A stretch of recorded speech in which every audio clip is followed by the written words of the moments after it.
सोमनाथाय नमः।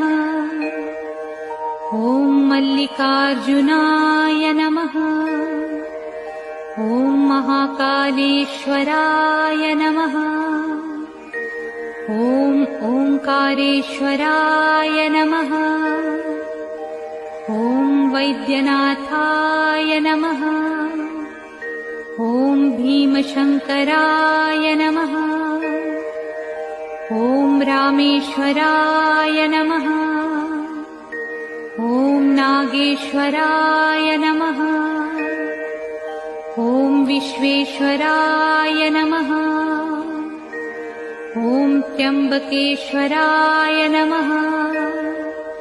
ॐ केदारेश्वराय नमः।